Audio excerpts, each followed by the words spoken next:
Everyone, good morning. সবাই কেমন আছো? আশা করছি সবাই খুব ভালো আছো আর সুস্থ আছো। তোমাদের আশীর্বাদ ও ভালোবাসায়, আমার মহাদেবের আশীর্বাদে আমরাও না বেশ ভালো আছি। সাউথ চব্বিশ পরগনা গঙ্গাসাগরে ছোট্ট একটি গ্রাম থেকে আমি টুম্পা চলে এসেছি তোমাদের জন্য আবারও একটা নতুন ভিডিও নিয়ে। আমার ব্যস্ততম সকালে আবার একটা নতুন ভিডিওতে তোমাদের সবাইকে অনেক অনেক শুভেচ্ছা ও ভালোবাসা। আজকে দিনটা হচ্ছে শনিবার আর ঘড়ি কাটায় এখন ওই সকাল 7টা মতো বাজে। ওই যে গতকালকে রাতে ঘুমাতে গিয়ে অনেকটাই লেট হয়ে গেছে। আসলে তোমাদের দাদাভাই জবের থেকে বাড়িতে এসেছে, আমরা যখন একা একা বাড়িতে থাকতাম, মাম্মামকে নিয়ে আমি যখন থাকতাম, তখন কিন্তু আমার ঘুমাতে ওই 11:30 মতো বেজে যেত। কিন্তু তোমাদের দাদাভাই আসার পরে এখন ওই 12:30 1টা তো বেজেই যায়। খাওয়া দাওয়া করে উঠতে আমাদের 12টা বাজে। তো কত যে গল্প হয়, গল্প করতে করতে আমাদের সবচাইতে বেশি দেরি হয়ে যায়। কি আর করা যাবে বলো, আমার হাজব্যান্ড বাড়িতে থাকলে আমাদের এরকমভাবেই দিন রাতটা কেটে যায়। যাই হোক, সকাল সকাল ব্লগটা শুরু করেছি, ব্লগটা কন্টিনিউ করতে থাকো, আশা করছি ভালো লাগবে। আর সকালে দেখলে কোদাল দিয়ে একটু ইঁদুরের মাটিগুলো কুচিয়ে নিলাম, কারণ এই যে ধান সেদ্ধর যে উনুনটা রয়েছে এটাকে লেপা মোছা করব। কারণ একেবারে কাঁচা মাটি দিয়ে বানানো তো, সেই জন্য কিন্তু অতিরিক্ত গরম পেয়ে উনুনটা ফেটে গেছে, সেটাকেই লেপা মোছা করবো। সেই জন্য ছাইটা আগে বের করে নিলাম। নেওয়ার পরে কিন্তু এই যে দেখো, তোমার উনুনের জায়গাটা যেখানে ধান সেদ্ধ করে ঢেলে রাখবো, সেই জায়গাটা পুরোটা আমি ঝাড়ু দিয়ে পরিষ্কার করে নিয়েছি, কারণ পুরোটা ছাই পড়েছে। আর খড়ের ছাই তো জানো, একটুখানি বের করলে পরে চারিদিকে উড়ে উড়ে পড়ে যায়। তো সেই জন্য ঝাড়ু দিয়ে ভালো করে ঝাঁটিয়ে তারপরে উনুনটা আমি লেপা মোছা করবো। তো দেখো, এদিকে আমি যে ইঁদুরের মাটিটা কুচিয়েছিলাম, তো সেটা এখন নিয়ে এসে তারপরে আমি লেপা মোছা করবো। তার আগে কিন্তু আমি স্নানটা করে নিয়েছি, কারণ কি বলতো, স্নান না করলে না কোনো কাজই এগোতে চায় না। আর ওই যে রাত করে ঘুমাতে গিয়ে না ঘুম থেকে উঠতেও একটু লেট হয়ে যাচ্ছে। যেহেতু মামামের স্কুলটা ছুটি রয়েছে, সেই জন্যই একটু রক্ষা পেয়ে যাচ্ছি, না হলে কিন্তু অনেকটাই ঝামেলা পড়তে হতো। আর আবার তো শুনছি যে বৃষ্টি হবে, তো সেই ভয়টাও রয়েছে। দেখা যাক কি করা যায়। তবে ধান সেদ্ধটা শুরু করেই দিতে হবে, করে দিয়েছি। ধানটা ভাপিয়ে আমরা ড্রামের মধ্যে রেখে দিয়েছি। তো আবার আজকের হচ্ছে ধানটা সেদ্ধ করে নেব। তো সেই জন্য দেখো, উনুনটা ভালো করে গোবর আর মাটি দিয়ে, কাদা মাটি দিয়ে আমি লেপা মোছাটা করে নিচ্ছি। আর এই উনুনটা না এত তাপ পেয়েছে, তো সেই জন্য না ফেটে গেছে চারিদিকে। যাই হোক বন্ধুরা, তোমরা যারা এখনও আমার চ্যানেলটা সাবস্ক্রাইব করোনি, প্লিজ আমার চ্যানেলটা সাবস্ক্রাইব করে নিও। আর পাশে থাকা বেল বাটনটা কিন্তু অবশ্যই প্রেস করে দিও, যাতে সবার আগে ভিডিও নোটিফিকেশানগুলো তোমাদের কাছে পৌঁছে যায়। আর তোমরা যারা আমার নতুন বন্ধু কিংবা পুরনো বন্ধু রয়েছে, তোমাদেরকে অনেক অনেক শুভেচ্ছা ও ভালোবাসা। তোমরা সবাই এভাবে আমার পাশে থেকো, আমাকে সাপোর্ট করো। প্রতিভা আমাকে কমেন্ট করেছে, প্রতিভা সাউ, পুরো 2 দিন পরে তোমার সাথে দেখা হলো, ভিডিওটা খুব ভালো হয়েছে। থ্যাংক ইউ সো মাচ প্রতিভা, তোমার এত সুন্দর একটা মিষ্টি কমেন্ট পেয়ে সত্যি মনটা ভরে গেছে। তুমি যে আমার জন্য 2 দিন ওয়েট করে রয়েছো, এই কমেন্টটা পেয়ে সত্যি খুব ভালো লাগছে, যে সত্যি আমার জন্য কেউ না কেউ তো ওয়েট করেই রয়েছে, তাই না? আসলে কি বলতো, 2 দিন ব্লগ দিতে পারিনি। তোমরা তো জানো, এই যে অসুস্থ থাকলে যা হয় অবস্থা, পুরো ঘর বাড়ি পরিষ্কার করা, তারপরে জিনিসপত্র পরিষ্কার, যেগুলো আমরা ব্যবহার করি আর কি, সেগুলো পরিষ্কার পরিচ্ছন্ন করা, তারপরে নখ চুল দেওয়া, শ্রাদ্ধ বাড়ি, সব কিছু মিলেমিশিয়ে না সত্যি একেবারেই হাতে সময় ছিল না। আর সেই জন্য ভীষণ কষ্ট পেয়েছিলাম, তোমাদের আমি আগের ব্লগে বলেছি। তো যাই হোক, ওদিকে স্নানের পরে আমি পুরো উনুনটা লিপে নিয়েছিলাম। তারপরে দেখলাম তোমাদের দাদাভাই গেছিলো বাজারে। তো বাজার থেকে দেখো ব্যাগ ভর্তি সবজি বাজার করে এনেছে, কারণ আলু বাড়িতে বাড়ন্ত ছিল, শুধু পেঁয়াজ আর টমেটো ছিল। দেখতেই পাচ্ছ পুরো ঝুড়ি একেবারে ফাঁকা ছিল। তো সেই জন্য দেখো একটু বেগুন এনেছে, বিনস, তারপরে উচ্ছে, আলু আর তোমার কাঁচা লঙ্কা এনেছে, এই কটা জিনিসই এনেছে। তো সেই জন্যই তুলে রাখছি। আর আজ যেহেতু শনিবার, সেই জন্য বাড়িতে নিরামিষই হবে, কারণ আমাদের পাশের গ্রামে একই এলাকার মধ্যে পাশের গ্রামে পুজো হচ্ছে, মনসা পুজো, শীতলা পুজো হচ্ছে। তো সেই জন্য একেবারে পাশের গ্রাম, তো সেই জন্য আমরাও নিরামিষ খাচ্ছি। আর এমনিতেই শনিবার নিরামিষ তো খাওয়াই হয়, তাই না? তো সেই জন্য আজ হচ্ছে নিরামিষ। তো দেখা যাক কি রান্নাবান্না করা যায়। তো এখন আমরা সকালে জল খাওয়াটা খাবো। ওই পান্তা ভাত একটু রেখেছি, আর একটু শশা কুচি দিয়ে আর একটু আলু সেদ্ধ করে রেখেছি, সেটা দিয়ে আমরা পান্তা ভাতটা খেয়ে নেব।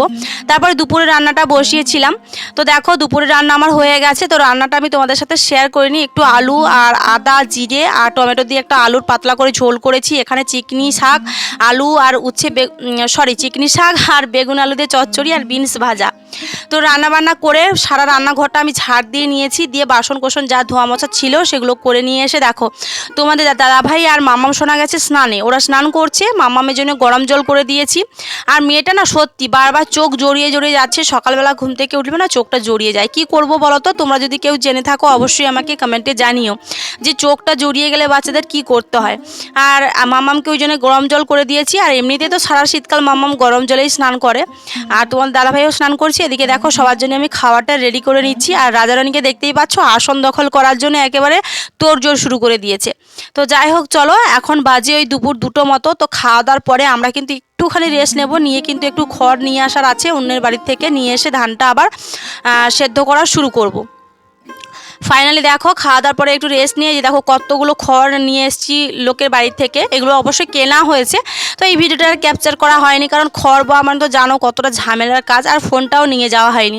তো এদিকে দেখো ধানগুলো যে আমরা ভাপিয়ে তোমার জলের মানে ড্রামের মধ্যে রেখেছিলাম জলের মধ্যে, সেগুলোকে দেখো 2টো হাঁড়ির মধ্যে করে নিয়ে নিচ্ছি। এখন ধান সেদ্ধটা শুরু করব। আর দেখতেই পাচ্ছ আজকের ওয়েদারটা ভীষণই মেঘলা, কে জানি রাতের বেলা হয়তো বৃষ্টি আসবে। তো দেখা যাক, যেরকম ওয়েদার হবে সেরকম আমাদের চিন্তা ভাবনাও করতে হবে। তো সবাই বলছে তো বৃষ্টি হবে, খবরেও বলছে, তো সেই জন্য আমরা একটু টেনশনের মধ্যেই রয়েছি। তো দেখা যাক কি করা যায়। তো বৃষ্টি হলে ভাবছি এই ধানগুলোকে সেদ্ধ করে আর ঘরের মধ্যে তুলে নিয়ে যাব। আসলে কি বলতো, যেখানে ধান সেদ্ধ করা হয় না সেখানে রেখে দিলে পরে ধানটা মেলাতে মানে সুবিধা হয় আর কি। আর যদি ধানটা ঘরের মধ্যে রাখি আবার ঘর থেকে বের করে আবার অন্য জায়গায় নিয়ে গিয়ে মিলাতে হবে। আর আমাদের এখানে তো তেমন একটা ধান মেলানোর জায়গা নেই, তোমরা দেখতেই পাচ্ছ। আর আমাদের বারাম রাস্তাও ভীষণ সরু, আর সাইডে হচ্ছে বড় খাল। তো সেই জন্য অন্যের মানে পাশের বাড়ির জমিনে গিয়ে মানে মাঠে গিয়ে আমাদের ধানগুলো শোকাতে হবে। তো দেখো এদিকে 2টো হাঁড়ি বসিয়ে দিয়েছি উনানের মধ্যে, আর এখন এই যে ধানগুলোকে এক এক করে মানে ওই 3-4 জোড় মতো হবে তো সেদ্ধ করে নেব। ওই তোমার ধরো না এখন বাজে ওই বিকেল 5:30 মতো। তো ধানগুলো সেদ্ধ করতে আমাদের সময় লেগে যাবে ওই 8টা মতো, কারণ ধানটা সেদ্ধ হতে একটু বেশি সময় লাগে, ধান ভাপাতে অল্প সময় লাগে কিন্তু ধান সেদ্ধ করতে বেশি সময় লাগে। যাই হোক চলো বন্ধুরা, আজকের ব্লগটা কিন্তু ধান সেদ্ধ দিয়ে শেষ করলাম। আজকে পুরো ব্লগটা কিন্তু এই ধান দিয়ে। যদি তোমাদের ব্লগটা ভালো লেগে থাকে অবশ্যই ভিডিওতে একটা লাইক করো, কমেন্ট করো, আর ভিডিওটা ভালো লাগলে শেয়ার করে দিও। আর তোমরা যারা এখন আমার চ্যানেলটা সাবস্ক্রাইব করোনি প্লিজ চ্যানেলটা সাবস্ক্রাইব করে আমাদের পাশে থেকো, আমাদের সাপোর্ট করো। আর ভাবছি তো মানে অবশ্যই আজকে রাতে বৃষ্টি হবে, কারণ খবরে বারবারও বলছে। তো বৃষ্টি তো হবে, দেখা যাক কি করা যায়।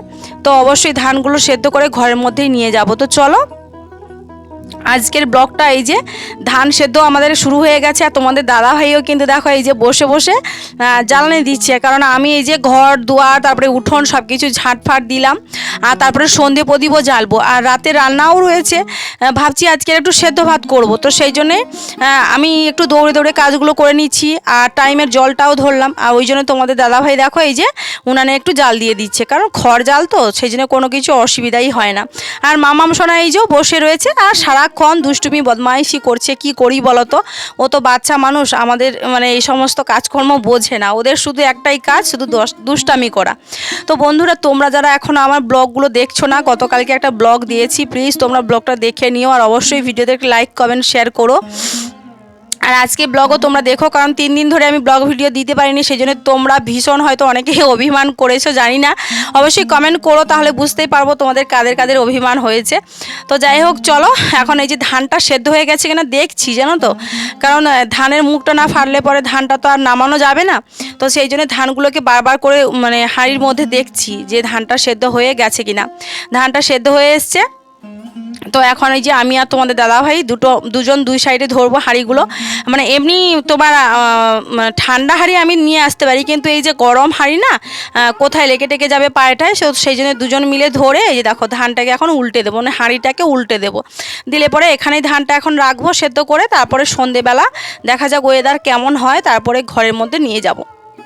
আর দেখতেই পাচ্ছ ধান থেকে কেমন ভাপ বেরোচ্ছে, আর এই ভাপগুলো যখন মুখের মধ্যে লাগছে বা হাতে লাগছে না, খুব অবস্থা খারাপ হয়ে যাচ্ছে। তোমাদের দাদাভাই তো কয়েকবার ধরে হাতে ছ্যাঁকাও খেয়েছে, মানে প্রথমবার তো, আর এই প্রথমবার আমরা ধান সেদ্ধ করছি, মানে আমাদের লাইফে বিয়ের পরে প্রথমবার সংসার জীবনে ধান সেদ্ধ হচ্ছে, সেই জন্য তোমাদের দাদাভাই বারবার ছ্যাঁকা খাচ্ছে। যাই হোক চলো আজকের ব্লগটা এই যে ধান সেদ্ধ দিয়ে শেষ করলাম। সবাই ভালো থেকো, সুস্থ থেকো, আর সাবধানে থেকো। দেখা হচ্ছে আবার একটা নতুন ভিডিওর সাথে, নতুন কথা নতুন ভিডিও নিয়ে। ততক্ষণ সবাই ভালো থাকবে, সুস্থ থাকবে, আর সবাই খুব সাবধানে থাকবে। চলো